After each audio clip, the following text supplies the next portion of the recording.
کہ ایک عام مسلمان اپنی روزمرہ کی زندگی میں ایسے کون سے کام کر سکتا ہے کہ وہ اپنی موت کے وقت ہی اس کی نجات ہو جائے اور وہ قیامت کے دن صالحین میں سے اٹھے؟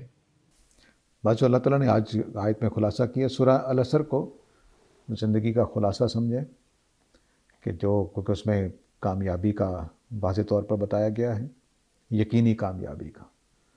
وہ یہ ہے کہ ہم ایمان لائیں، نیک عمل کریں اور تواصی بالحق اور تواصی بالصبر کریں۔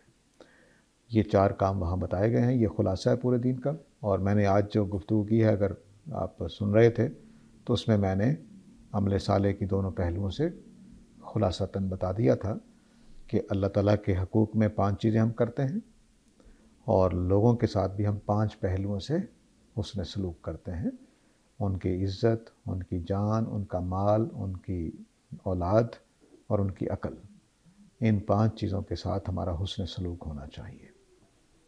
کسی کا جان نہیں ہم لے سکتے، کسی کو چوٹ نہیں لگا سکتے، کسی کو زخم نہیں لگا سکتے، کسی کو گالی نہیں دے سکتے، کسی کی توہین نہیں کر سکتے، کسی کے الزام نہیں لگا سکتے۔